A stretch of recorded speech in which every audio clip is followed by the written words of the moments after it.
maple. It's kind of an interesting one. It's got this, this sort of hole underneath the tree. I don't know, maybe I'll fill that in at some point. I kind of left it for now. I kind of thought it was kind of unique, made it look like feet. And you know, this one obviously needs, so I just repotted it, gave it an initial trim. I started to build a little bit of a, you know, repotted it into this wood container. Started to kind of find a leader, you know, to kind of build out from here, I'm thinking. But you know, you have this huge sort of reverse taper section, and so maybe it branches. There's sort of a multi apex maple. Just got this in the shallow dish.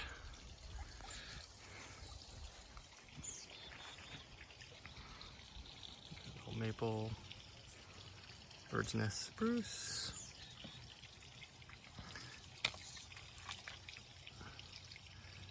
Looking pretty nice. What we got here? A little maple. Where the front is of that one. A couple Norway maples. So I've, you know, I chopped back. There was sort of a big chunk and another piece. So I sort of chopped it and put some wire in and around it. Nothing too wild. Probably had it there. Sort of coming up. Yeah, willow. These willows I'm just letting grow.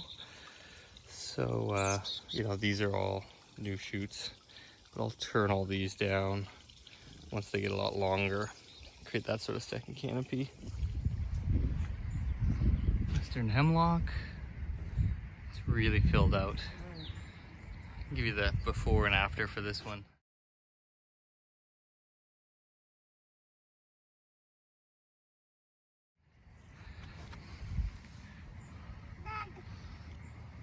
But what's nice is, you know, there's that really straight section in the middle, and now it's totally hidden. You know, it has a bit of a bow, which is nice. I love the directionality of this one. It just flows this way. You know, if anything, maybe trim up in there just to make a little more, get like an apex a little more, make the tree look older. But I'm just really loving that. And you know, I'm trying to preserve these interior buds on this one. So it might even get a trim coming up here in a little bit. Trembling aspen, just in this nice little container. Sort of wired everything in a little bit. You know, it decently back buds.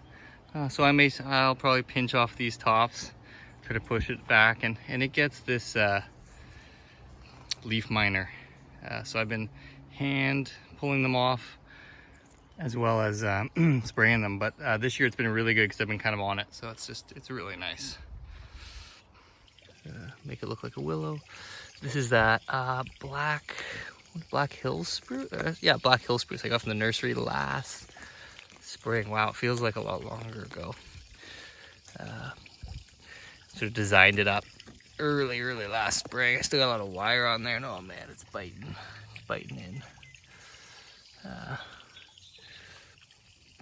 You know, so take that off, and it's just taken off. So I need to decide about new.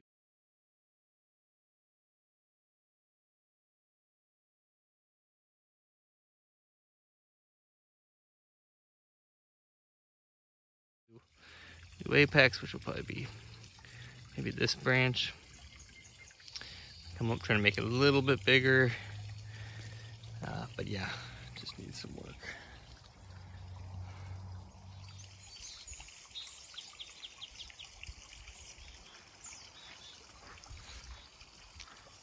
So here's a maple, partially defoliated it just a few days ago.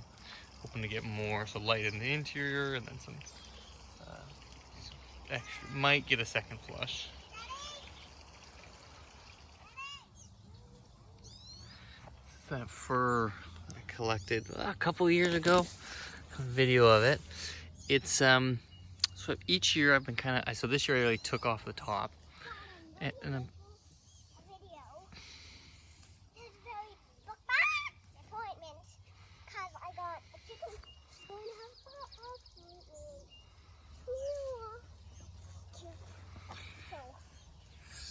So yeah, I don't know what the front is of this.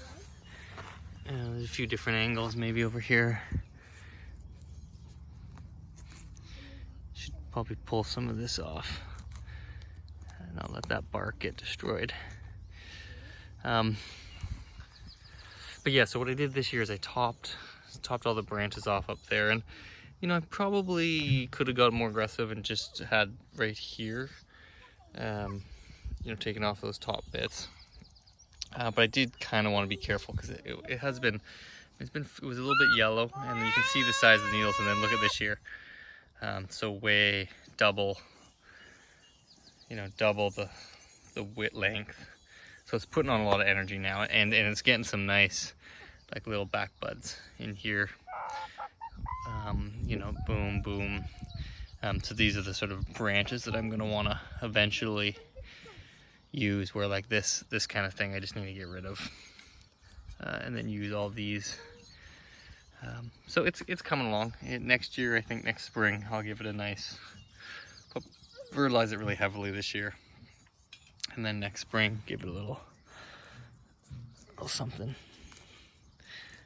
Yeah, I gotta get that off. Like the bark's just gonna rot off that side. I want to preserve that, so yeah, do a little work there.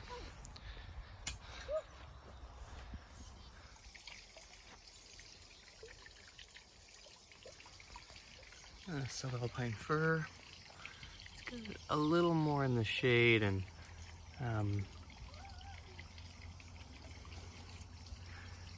the needles are not as dense. They're like, it's just not as compact, I guess. But I really love this sort of dead inner core there, and so, you know, I hope to tilt this up. You can see I've already tried to tilt it up, but sort of some roots have come up, and this would have been its initial plant, so I probably was just mostly trying to get it to survive. But next plant I'll be able to tilt it up more, and then it's got sort of a 2, is that alive back there? Yes, it is. 2 of them alive and 1's dead. So when this is strange, so I don't know quite what I'll do there, but I'll figure out something. Hemlock. This needs a new styling. This is probably one of the first trees I ever designed. It just turns out it has nice, I really like the nabari, just a nice spread on it, and they're gonna work it some more. But yeah, it just needs another design. That's what it needs. It just needs some work. It's kind of overgrown, so I'll get to it. Well, really anytime. Place these branches into some sort of, you know, some sort of more appropriate position. Yeah. Here's the raft I had done. Sort of riverbank raft. So it's just growing tremendously, you know. So it's sort of like a river over here, under here. That's just been way overgrown. But now everything's grown so up. So these were all, I had all these off to the sides. And now these are all shooting straight up. So, you know, I might sort of replant it and do some sort of like extreme wind type thing. I mean, I could turn it into a raft, traditional raft, and just plant it, and then, you know, sort of space these out and make it look like a forest of some sort.